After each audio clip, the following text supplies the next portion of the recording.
अथ चतुर्थोऽध्याय। श्री भगवान बोले, मैंने इस अविनाशी योग को सूर्य से कहा था।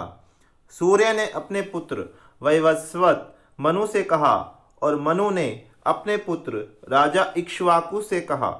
हे परंतप अर्जुन, इस प्रकार परंपरा से प्राप्त इस योग को राज ऋषियों ने जाना, किंतु उसके बाद वह योग बहुत काल से इस पृथ्वी लोक में लुप्त प्राय हो गया। तू मेरा भक्त और प्रिय सखा है, इसलिए वही यह पुरातन योग आज मैंने तुझको कहा है, क्योंकि यह बड़ा ही उत्तम रहस्य है, अर्थात गुप्त रखने योग्य विषय है। अर्जुन बोले, आपका जन्म तो अर्वाचीन अभी हाल का है और सूर्य का जन्म बहुत पुराना है, अर्थात कल्प के आदि में हो चुका था। तब मैं इस बात को कैसे समझूं कि आप ही ने कल्प के आदि में सूर्य से यह योग कहा था। श्री भगवान बोले, हे परंतप अर्जुन, मेरे और तेरे बहुत से जन्म हो चुके हैं, उन सबको तू नहीं जानता, किंतु मैं जानता हूँ। मैं अजन्मा और अविनाशी स्वरूप होते हुए भी तथा समस्त प्राणियों का ईश्वर होते हुए भी अपनी प्रकृति को अधीन करके अपनी योग माया से प्रकट होता हूँ। हे भारत, जब जब धर्म की हानि और अधर्म की वृद्धि होती है, तब तब ही मैं अपने रूप को रचता हूँ, अर्थात साकार रूप से लोगों के सम्मुख प्रकट होता हूँ। साधु पुरुषों का उद्धार करने के लिए, पाप कर्म करने वालों का विनाश करने के लिए और धर्म की अच्छी तरह से स्थापना करने के लिए मैं युग युग में प्रकट हुआ करता हूँ। हे अर्जुन, मेरे जन्म और कर्म दिव्य अर्थात निर्मल और अलौकिक हैं। इस प्रकार जो मनुष्य तत्व से जान लेता है, वह शरीर को त्याग कर फिर जन्म को प्राप्त नहीं होता, किंतु मुझे ही प्राप्त होता है।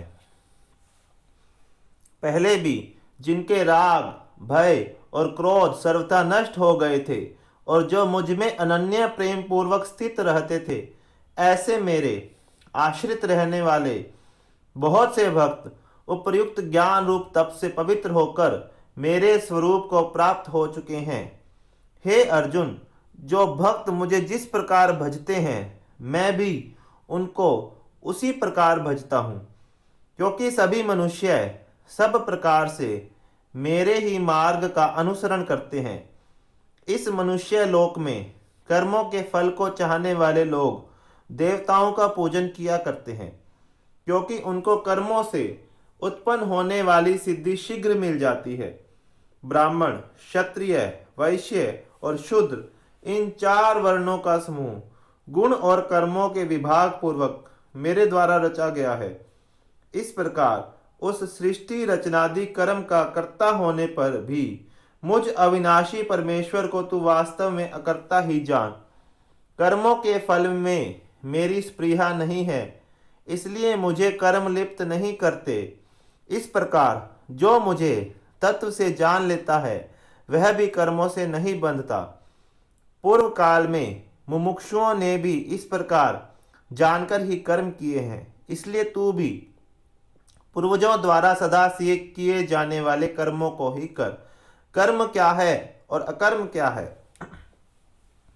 इस प्रकार इसका निर्णय करने में बुद्धिमान पुरुष भी मोहित हो जाते हैं। इसलिए वह कर्म तत्व मैं तुझे भली भांति समझाकर कहूँगा, जिसे जानकर तू अशुभ से अर्थात कर्म बंधन से मुक्त हो जाएगा। कर्म का स्वरूप भी जानना चाहिए और अकर्म का स्वरूप भी जानना चाहिए तथा विकर्म का स्वरूप भी जानना चाहिए, क्योंकि कर्म की गति गहन है। जो मनुष्य कर्म में अकर्म देखता है और जो अकर्म में कर्म देखता है, वह मनुष्यों में बुद्धिमान है और वह योगी समस्त कर्मों को करने वाला है। जिसके संपूर्ण शास्त्र सम्मत कर्म बिना कामना और संकल्प के होते हैं तथा जिसके समस्त कर्म ज्ञान रूप अग्नि के द्वारा भस्म हो गए हैं, उस महापुरुष को ज्ञानी जन भी पंडित कहते हैं। जो पुरुष समस्त कर्मों में और उनके फल में आसक्ति का सर्वथा त्याग करके संसार के आश्रय से रहित हो गया है और परमात्मा में नित्य तृप्त है, वह कर्मों में भली भांति बरतता हुआ भी वास्तव में कुछ भी नहीं करता। जिसका अंतकरण और इंद्रियों के सहित शरीर जीता हुआ है और जिसने समस्त भोगों की सामग्री का परित्याग कर दिया है, ऐसा आशा रहित पुरुष केवल शरीर संबंधी कर्म करता हुआ भी पापों को नहीं प्राप्त होता। जो बिना इच्छा के अपने आप प्राप्त हुए पदार्थ में सदा संतुष्ट रहता है, जिसमें ईर्ष्या का सर्वथा अभाव हो गया है, जो हर्ष शोक आदि द्वंद्वों से सर्वथा अतीत हो गया है, ऐसा सिद्धि और असिद्धि में सम रहने वाला कर्मयोगी कर्म करता हुआ भी उनसे नहीं बंधता। जिसकी आसक्ति सर्वथा नष्ट हो गई है, जो देहाभिमान और ममता से रहित हो गया है, जिसका चित्त निरंतर परमात्मा के ज्ञान में स्थित रहता है, ऐसा केवल यज्ञ संपादन के लिए कर्म करने वाले मनुष्य के संपूर्ण कर्म भली भांति विलीन हो जाते हैं। जिस यज्ञ में अर्पण अर्थात श्रुवा भी आदि भी ब्रह्म है और हवन किए जाने योग्य द्रव्य भी ब्रह्म है तथा ब्रह्म रूप कर्ता के द्वारा ब्रह्म रूप अग्नि में आहुति देना रूप क्रिया भी ब्रह्म है, उस ब्रह्म कर्म में स्थित रहने वाले योगी द्वारा प्राप्त किए जाने योग्य फल भी ब्रह्म ही है। दूसरे योगी जन देवताओं के पूजन रूप यज्ञ का ही भली भांति अनुष्ठान किया करते हैं और अन्य योगी जन पर ब्रह्म परमात्मा रूप अग्नि में अभेद दर्शन रूप यज्ञ के द्वारा ही आत्म रूप यज्ञ का हवन किया करते हैं। अन्य योगी जन श्रोत्र आदि समस्त इंद्रियों को संयम रूप अग्नियों में हवन किया करते हैं और दूसरे योगी लोग शब्द आदि समस्त विषयों को इंद्रिय रूप अग्नियों में हवन किया करते हैं। दूसरे योगी जन इंद्रियों की संपूर्ण क्रियाओं को और प्राणों की समस्त क्रियाओं को ज्ञान से प्रकाशित आत्म संयम योग रूप अग्नि में हवन किया करते हैं। कई पुरुष द्रव्य संबंधी यज्ञ करने वाले हैं, कितने ही तपस्या रूप यज्ञ करने वाले हैं तथा दूसरे कितने ही योग रूप यज्ञ करने वाले हैं। कितने ही अहिंसादि तीक्ष्ण व्रतों से युक्त यत्नशील पुरुष स्वाध्याय रूप ज्ञान यज्ञ करने वाले हैं। दूसरे कितने ही योगी जन अपान वायु में प्राण वायु को हवन करते हैं। वैसे ही अन्य योगी जन प्राण वायु में अपान वायु को हवन करते हैं तथा अन्य कितने ही नियमित आहार करने वाले प्राणायाम परायण पुरुष प्राण और अपान की गति को रोककर प्राणों को प्राणों में ही हवन किया करते हैं। ये सभी साधक यज्ञों द्वारा पापों का नाश कर देने वाले और यज्ञों को जानने वाले हैं। हे कुरुश्रेष्ठ अर्जुन, यज्ञ से बचे हुए अमृत का अनुभव करने वाले योगी जन सनातन पर ब्रह्म परमात्मा को प्राप्त होते हैं और यज्ञ न करने वाले पुरुष के लिए तो यह मनुष्य लोक भी सुखदायक नहीं है, फिर परलोक कैसे सुखदायक हो सकता है। इसी प्रकार और भी बहुत तरह के यज्ञ वेद की वाणी में विस्तार से कहे गए हैं। उन सबको तू मन, इंद्रिय और शरीर की क्रिया द्वारा संपन्न होने वाले जान।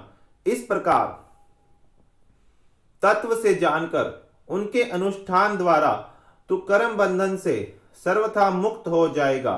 हे परंतप अर्जुन, द्रव्य में यज्ञ की अपेक्षा ज्ञान यज्ञ अत्यंत श्रेष्ठ है तथा यावन मात्र संपूर्ण कर्म ज्ञान में समाप्त हो जाते हैं, उस ज्ञान को तू तत्वदर्शी ज्ञानियों के पास जाकर समझ। उनको भली भांति दंडवत प्रणाम करने से, उनकी सेवा करने से और कपट छोड़कर सरलता पूर्वक प्रश्न करने से वे परमात्म तत्व को भली भांति जानने वाले ज्ञानी महात्मा तुझे उस तत्व ज्ञान का उपदेश करेंगे, जिसको जानकर फिर तू इस प्रकार मोह को नहीं प्राप्त होगा। तथा हे अर्जुन, जिस ज्ञान के द्वारा तू संपूर्ण भूतों को निशेष भाव से पहले अपने में और पीछे मुझ सच्चिदानंद घन परमात्मा में देखेगा, यदि तू अन्य सब पापियों से भी अधिक पाप करने वाला है, तो भी तू ज्ञान रूप नौका द्वारा निसंदेह संपूर्ण पाप समुद्र से भली भांति तर जाएगा। क्योंकि हे अर्जुन, जैसे प्रज्वलित अग्नि ईंधनों को भस्ममय कर देता है, वैसे ही ज्ञान रूप अग्नि संपूर्ण कर्मों को भस्ममय कर देता है। इस संसार में ज्ञान के समान पवित्र करने वाला निसंदेह कुछ भी नहीं है। उस ज्ञान को कितने ही काल से कर्म योग के द्वारा शुद्धांतकरण करता हुआ मनुष्य अपने आप ही आत्मा में पा लेता है। जितेंद्रिय, साधन परायण और श्रद्धावान मनुष्य ज्ञान को प्राप्त होता है तथा ज्ञान को प्राप्त होकर वह बिना विलंब के तत्काल ही भगवत प्राप्ति रूप परम शांति को प्राप्त हो जाता है। विवेकहीन और श्रद्धा रहित संशय युक्त मनुष्य परमार्थ से अवश्य भ्रष्ट हो जाता है। ऐसे संशय युक्त मनुष्य के लिए ना यह लोक है, ना परलोक है और ना सुख ही है। हे धनंजय, जिसने कर्म योग की विधि से समस्त कर्मों का परमात्मा में अर्पण कर दिया है और जिसने विवेक द्वारा समस्त संशयों को नाश कर दिया गया है, ऐसे वश में किए हुए अंतकरण वाले पुरुष को कर्म नहीं बांधते। इसलिए हे भरतवंशी अर्जुन, तू हृदय में स्थित इस अज्ञान जनित अपने संशय का विवेक ज्ञान रूप तलवार द्वारा छेदन करके समत्व रूप कर्म योग में स्थित हो जा और युद्ध के लिए खड़ा हो जा।